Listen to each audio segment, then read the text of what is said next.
Harper Lane was mocked the moment she stepped into the Orion Aerospace Experience Center.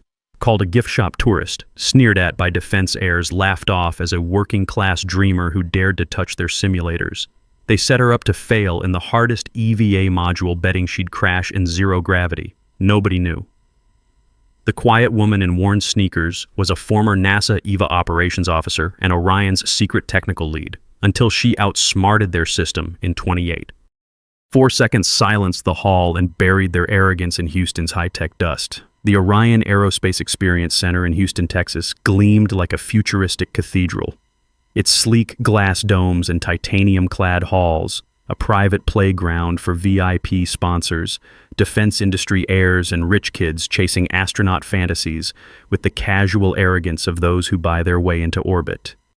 The air hummed with the whir of SpaceX Dragon simulators, Boeing Starliner modules and ISS control units, the scent of polished metal and ambition thick in the recycled air.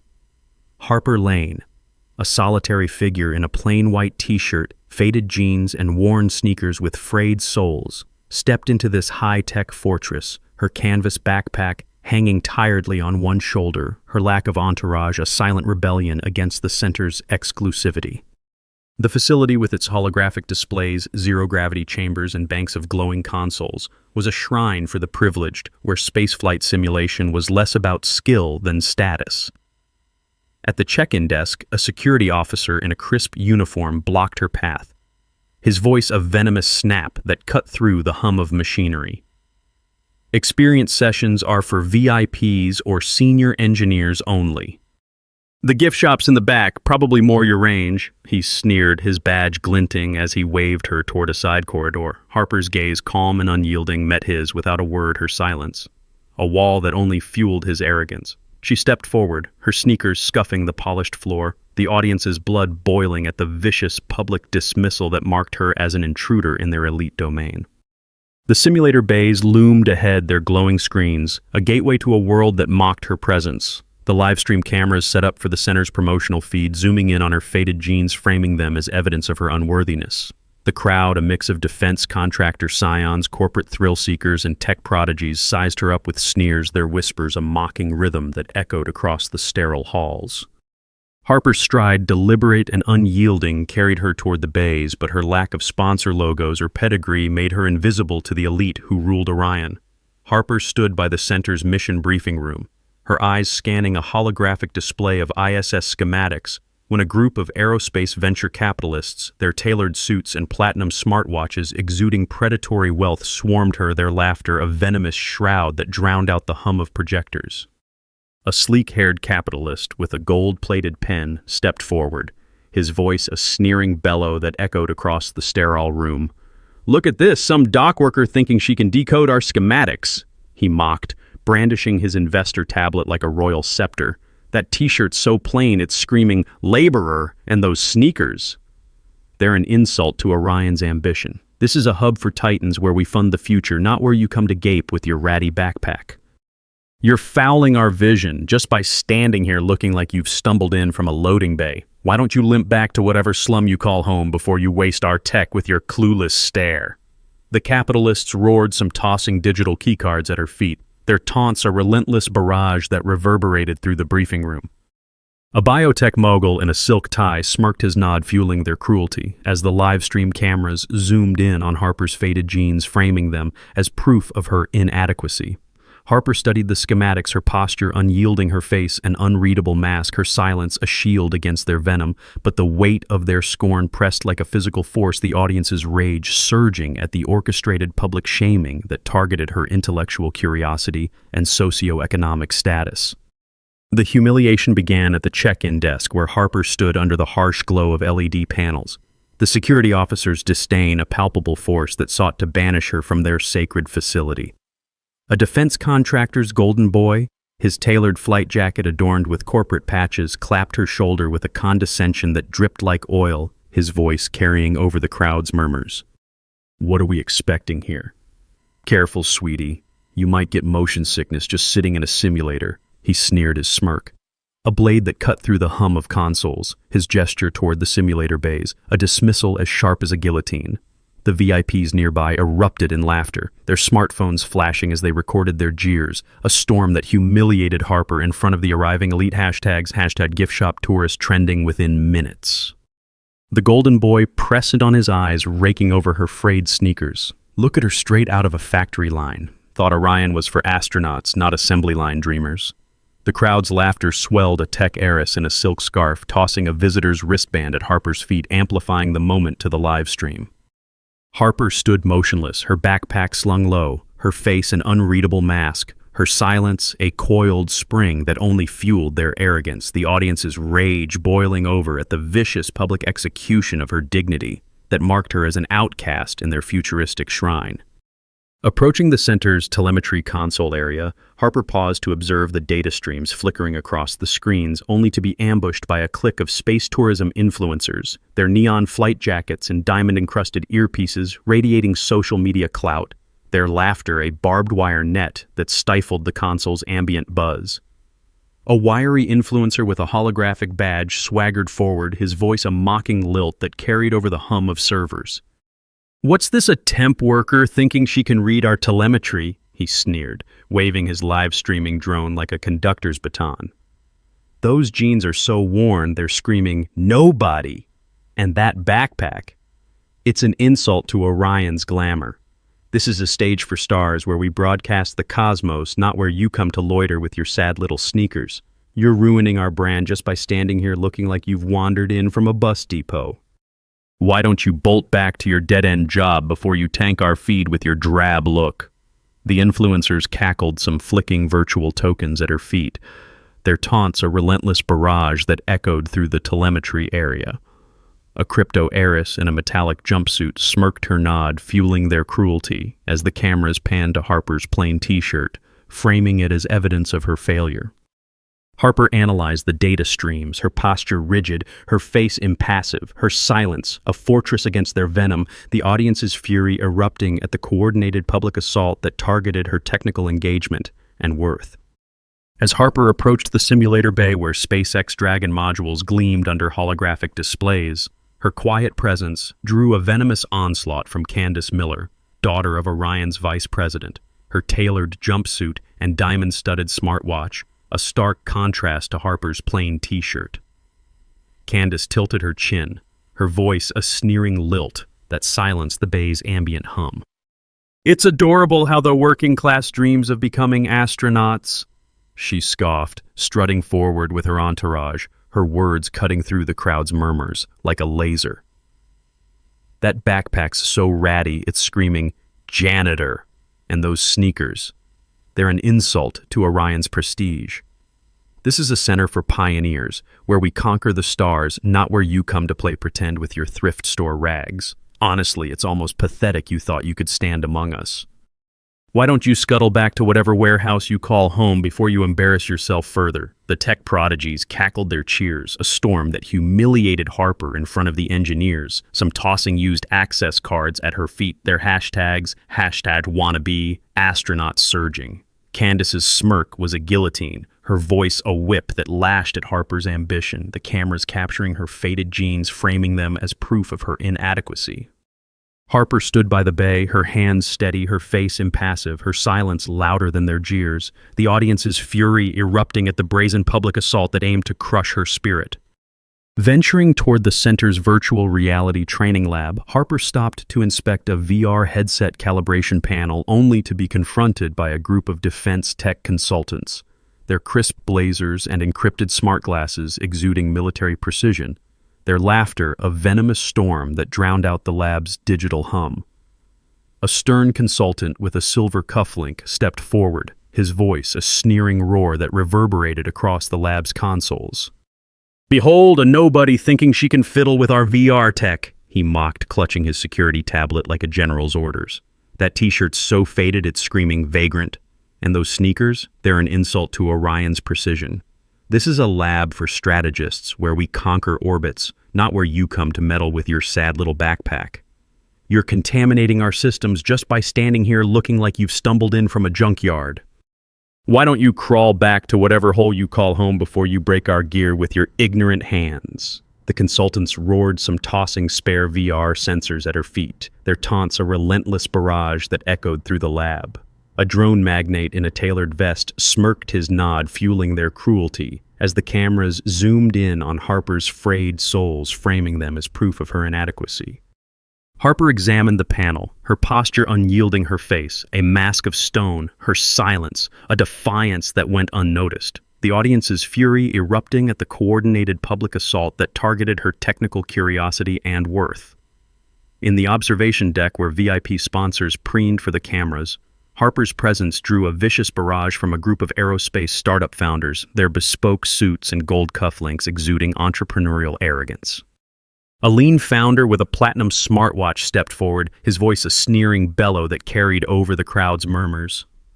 "What's this, a factory worker thinking she can ogle our simulators?" he mocked, waving his investor portfolio like a scepter. "That t-shirt's so plain it's screaming nobody. And those jeans? They're an insult to Orion's innovation. This is a center for visionaries where we shape the cosmos, not where you come to gawk with your sad little backpack. You're lowering our standard just by standing here looking like you've wandered in from a scrapyard. Why don't you take your pathetic act back to the ground before you ruin our deck with your ignorant stare?" The sponsors roared their cheers, a tidal wave, some flicking digital access tokens at her feet. Their hashtags has zero gravity, zero trending alongside #GiftShopTourist. The founder's smirk was a blade, his voice a whip that lashed at Harper's curiosity, the camera zooming in on her frayed sneakers, framing them as evidence of her failure. Harper observed the deck, her posture rigid, her face a mask of stone, her silence a fortress against their venom, the audience's rage boiling over at the coordinated public assault that targeted her interest and worth. Pausing near the center's astronaut gear showcase, Harper studied a display of EVA suits, her eyes tracing the intricate life support systems, when a group of corporate space investors, their silk ties and gold-plated pens radiating financial dominance, closed in their laughter, a venomous wave that silenced the showcase's hum. A grizzled investor, with a ruby-encrusted ring, stepped forward, his voice a sneering bellow that echoed across the glass cases. "Look at this, a drifter thinking she can admire our suits," he mocked, waving his investment prospectus like a royal decree. "Those jeans are so tattered, they're screaming beggar, and that t-shirt, it's an insult to Orion's legacy. This is a showcase for visionaries where we bankroll the stars, not where you come to gape with your sad little sneakers. You're polluting our exhibit just by breathing our air, darling. Why don't you slink back to whatever trailer you call home before you tarnish our suits with your grubby gaze?" The investors roared some tossing promotional pins at her feet, their taunts, a relentless barrage that reverberated through the showcase. A satellite tycoon in a velvet blazer smirked her nod, fueling their cruelty as the cameras zoomed in on Harper's canvas backpack, framing it as proof of her failure. Harper studied the suits, her posture rigid, her face impassive, her silence a shield against their venom, the audience's fury erupting at the coordinated public assault that targeted her interest in gear and worth. The organizers, sensing an opportunity for cruel entertainment, orchestrated their pièce de résistance, offering Harper a chance to try the EVA Extravehicular Activity Simulator, the hardest module designed to break even seasoned test pilots with its zero-gravity emulation and multiple system failures. Candace, orchestrating the spectacle, stepped forward with a syrupy tone that hid venom, her voice carrying over the bay's buzz. "Why don't we give her a shot at the EVA module? Let's see the tourist handle that," she sneered, gesturing to the module with a mock bow. "Those sneakers are so worn they're screaming failure. And that t-shirt, it's an insult to Orion's rigor. This is a center for heroes where we master the void, not where you come to stumble with your sad little dreams. You're lucky we're even letting you near a module go back to cleaning floors before you crash our legacy." The crowd roared, their phones raised to film their laughter, a storm that humiliated Harper in front of the engineers' hashtags, our space crash trending alongside #wannabe astronaut. A spectator shouted, "Please film this for me. I want to watch the working class dreamer eat vacuum." The cameras captured Harper's hands adjusting her backpack, her face a mask of stone, her silence louder than their jeers, the audience's fury erupting at the orchestrated public sabotage that aimed to crush her spirit. Exiting the simulator bay after being mocked, Harper headed toward the center's lounge area to retrieve her water bottle, only to be waylaid by a group of elite aerospace journalists, their press badges and designer notepads exuding intellectual superiority. Their laughter, a venomous torrent that drowned out the lounge's ambient chatter. A silver-haired journalist with a gold-plated pen stepped forward, his voice a sneering lilt that carried over the clink of coffee cups. "What's this, a reject thinking she can linger in our lounge?" he mocked, waving his press tablet like a scepter. "That backpack's so worn it's screaming, 'Failure!' And those jeans, they're an insult to Orion's prestige. This is a hub for chroniclers where we document legends, not where you come to sulk with your sad little bottle. You're tarnishing our story just by standing here looking like you've wandered in from a scrap heap. Why don't you vanish back to whatever dump you call home before you ruin our coverage with your pathetic presence?" The journalist roared, some tossing crumpled press passes at her feet, their taunts a relentless barrage that echoed through the lounge. A media exec in a silk suit smirked her nod, fueling their cruelty as the camera zoomed in on Harper's plain t-shirt, framing it as proof of her defeat. Harper retrieved her bottle, her movements deliberate, her face a mask of stone, her silence a fortress against their venom. The audience's fury erupting at the coordinated public assault that targeted her brief respite in worth. The humiliation reached its zenith as Harper entered the EVA module, the organizers ensuring her downfall by selecting the hurricane difficulty ISS emergency repairs with a 5-minute window to stabilize a spiraling catastrophe, a scenario no rich kid had survived past 3 minutes. The crowd, sensing blood, erupted in mock applause, Candace shouting, "She'll black out before she even orients."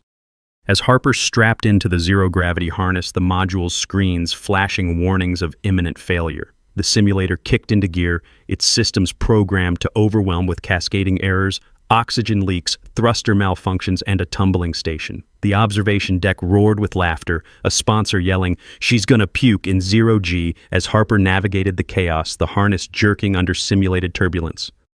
The timing screen ticked down mercilessly, the crowd's jeers, a tidal wave, their smartphones live streaming, the spectacle hashtags had EVA epic fail surging. The lead engineer leaned into the mic, his voice booming. Back to the gift shop. Missy. The cameras captured Harper's hands gripping the controls, her t-shirt taut with effort, her face impassive. Her silence a coiled spring, the audience's fury erupting at the orchestrated public sabotage that aimed to crush her dream. Harper didn't flinch. She stepped into the module quiet, no bravado, no live streams, just a subtle adjustment of her gloves, muscle memory, not vanity.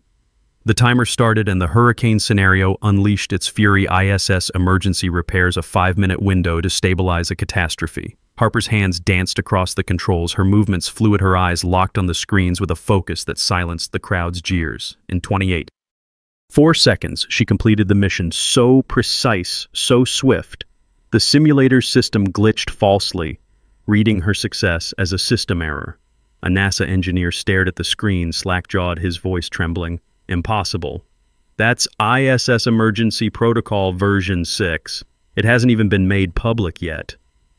The observation deck froze, the crowd's laughter dying, their smartphones lowering their hashtags, space crash buried under whispers of disbelief. Harper's 28.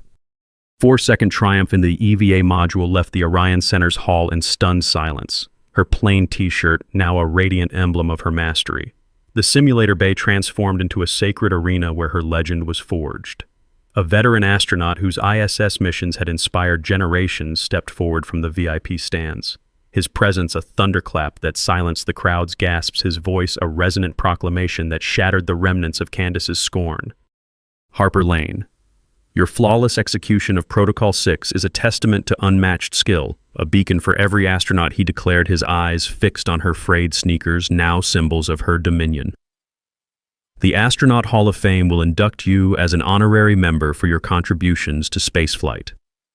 The cameras swept across Harper's unflinching gaze, her faded jeans a badge of her victory, her silence a defiant rebuke to the sabotage that had sought to erase her. The audience's satisfaction surged, their rage at the initial cruelty transformed into awe at the astronaut's tribute, each word a lash against the antagonist's pride. Candace Miller, her smartwatch trembling, stood frozen, her corporate empire crumbling as social media erupted with #OrbitQueen, drowning her #wannabe astronaut hashtags.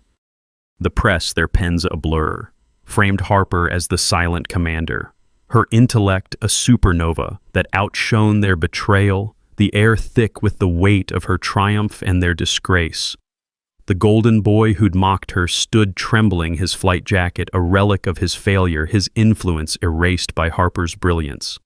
The simulator bay framed her victory, each induction a testament to her enduring dignity. The astronauts' pledge to guest lecture at Harper's program sealed the antagonist's humiliation. Their legacy reduced to a footnote, the audience's hearts pounding with pride at her ascent. The truth unfolded like a supernova as Harper Lane's shadow loomed over the center, her name a legend whispered in NASA's halls. She was a former EVA operations officer architect of 3 ISS critical rescue missions, a figure who'd saved lives in orbit but retired for personal reasons, now quietly leading Orion's Strategic Technical Division, unrecognized by the crowd who saw only her worn sneakers. Harper stepped out of the module unhurried, removing her gloves with deliberate precision, her silence a force that suffocated the hall. She faced Candace, her eyes locking onto the heiress's trembling frame, her voice cool as liquid nitrogen. Dream of being an astronaut number. I just don't want morons like you touching life support systems in orbit. The crowd gasped, the cameras capturing every second, the audience's satisfaction soaring as Candace's face collapsed, her smartwatch trembling, her corporate empire crumbling under the weight of her shame. To the golden boy, Harper's gaze was a blade, her verdict final. Stick to your trust fund. Space doesn't need your motion sickness. Emerging from the module, Harper stood as a titan in the Orion Center, her worn sneakers now emblems of unassailable authority, the hall a monument to her genius. A leading spaceflight safety expert, whose protocols had saved countless missions, stepped forward from the engineering team, her presence a storm that silenced the crowd's murmurs, her voice a resonant decree that obliterated the last echoes of the golden boy's mockery. Harper Lane. Your 28.4-second mastery is a new benchmark for EVA safety, a legacy that will protect astronauts. She declared, her eyes locked on Harper's t-shirt, now a mantle of triumph. The International Space Safety Consortium will dedicate an award in your name to honor exceptional operators. The cameras captured Harper's serene expression, her canvas backpack a relic of her victory, her silence a relentless assault on the cruelty that had sought to diminish her. The audience's satisfaction soared, their fury at the initial taunts transformed into reverence at the expert's pledge, each word a guillotine slicing through the antagonist's arrogance. The startup founders who'd sneered stood trembling, their cufflinks dull, their #zero gravity zero hashtags buried under #orbit queen trends that dominated global feeds. The press, their headlines blazing, framed Harper as the silent commander, her intellect a radiant force that outshone their betrayal. The air thick with the weight of her triumph and their disgrace, the tech prodigies who'd mocked her sat in stunned silence, their clout erased by Harper's brilliance. The hall's consoles framed her victory, each award a testament to her enduring dignity. The experts' commitment to integrate Harper's protocols into global training sealed the antagonist's humiliation, their legacy reduced to ash, the audience's hearts swelling with pride at her coronation. The sponsors who tossed tokens stood silent, their cufflinks relics of their failure, their hashtags #zero gravity zero buried under #orbit queen trends. Before the press, Harper revealed a dossier of Orion's safety oversights, her voice unwavering.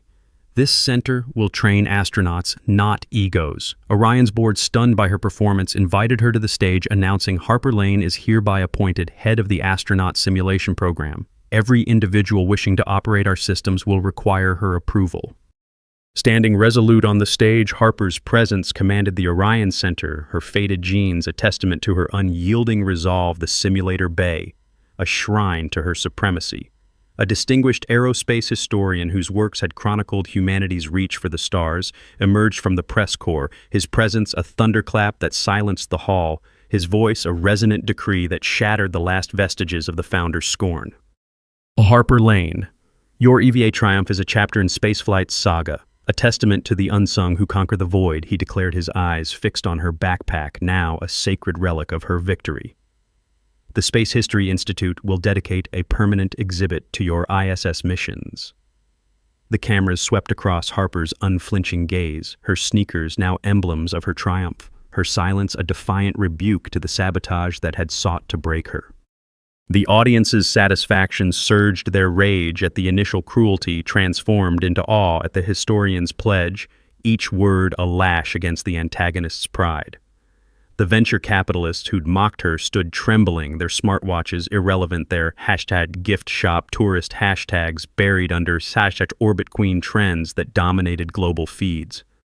The press, their reports blazing, framed Harper as the silent commander, her intellect a radiant force that outshone their betrayal, the air thick with the weight of her triumph and their disgrace. The organizers who'd set her up sat in stunned silence, their clout erased by Harper's brilliance. The hall's holographic displays framed her victory, each exhibit a testament to her enduring dignity. The historians' vow to publish Harper's story in a definitive volume sealed the antagonist's humiliation, their legacy reduced to a cautionary tale, the audience's hearts pounding with pride at her ascent. The appointment was signed on the spot. Candace and her entourage left speechless, their VIP status powerless against Harper's command. Commanding the Orion Center's stage, Harper's silence was a force that reshaped the hall, her plain t-shirt, a radiant banner of her dominion, the simulator bay, a cathedral of her triumph. A global space education advocate whose programs had inspired millions stepped forward from the audience. Her presence, a storm that silenced the hall. Her voice, a resonant decree that obliterated the last echoes of the prodigy's scorn. Harper Lane, you're 28. 4-second mastery is a beacon for every dreamer reaching for the stars. She declared, her eyes fixed on her genes, now a testament to her victory. The International Space Education Alliance will establish a scholarship in your name to train future astronauts. The cameras captured Harper's serene expression, her backpack a relic of her triumph, her silence a relentless assault on the cruelty that had sought to diminish her. The audience's satisfaction soared, their fury at the initial taunts transformed into reverence at the advocate's pledge, each word a guillotine slicing through the antagonist's arrogance. The defense consultants who'd mocked her stood trembling, their smart glasses relics of their failure, their space crash hashtags buried under Orbit Queen trends that swept social media. The press, their headlines blazing, framed Harper as the silent commander, her intellect, a radiant force that outshone their betrayal, the air thick with the weight of her triumph and their disgrace.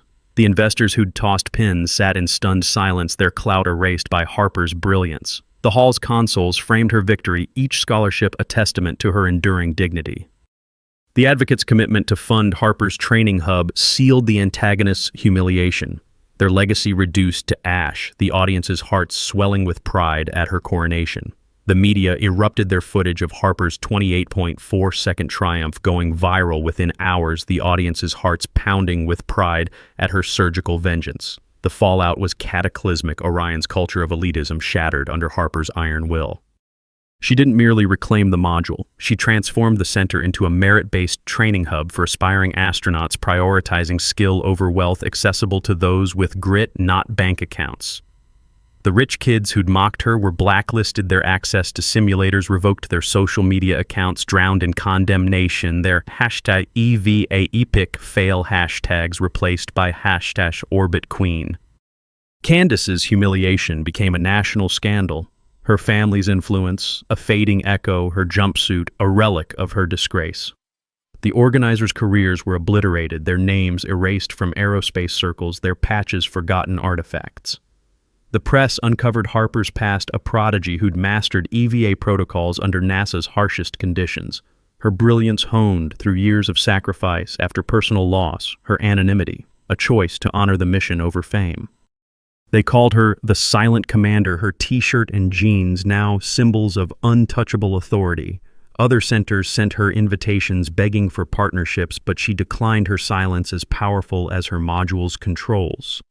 As Harper prepared to leave the Orion Center, a crowd of aspiring astronauts, engineers, and media gathered under Houston's starlit sky, their eyes wide with awe, their chants of Orbit Queen echoing through the night. A legendary mission control director whose leadership had guided Apollo and shuttle missions stepped forward from the throng, his presence a final blow to the antagonist's pride, his voice a resonant proclamation that silenced the city's hum.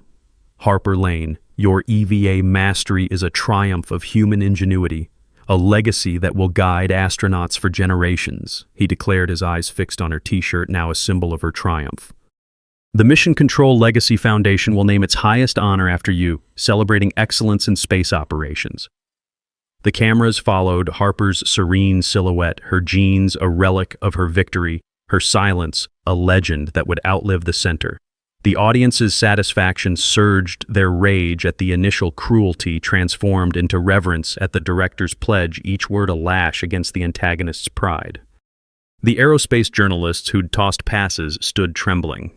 Their notepads irrelevant, their hashtag EVA epic fail hashtags buried under hashtag orbit queen trends that dominated global feeds. The press, their headlines blazing, framed Harper as the silent commander, her intellect a radiant force that outshone their betrayal, the air thick with the weight of her triumph and their disgrace. The audience who jeered her were left to grapple with their shame, their status erased, their clout a fading echo. Harper's victory wasn't just a title, it was a reckoning etched into Orion's history, a reminder that the simplest woman could wield the deadliest skill, the audience's hearts pounding with pride. Orion's transformation was seismic, its simulator bays now a beacon for dreamers who'd been denied the stars. Harper's program trained astronauts with the precision of her ISS missions, her instructors handpicked for expertise, their respect for her absolute, their eyes on the consoles where she'd outsmarted the system. The center's modules, once toys for the rich, now served the media documenting every session as a testament to her vision. The corporate sponsors who'd scoffed were ostracized, their invitations to elite events revoked, their influence meaningless against Harper's reach. The founders who'd mocked her faced a social media storm, their accounts suspended, their clout buried under orbit queen trends.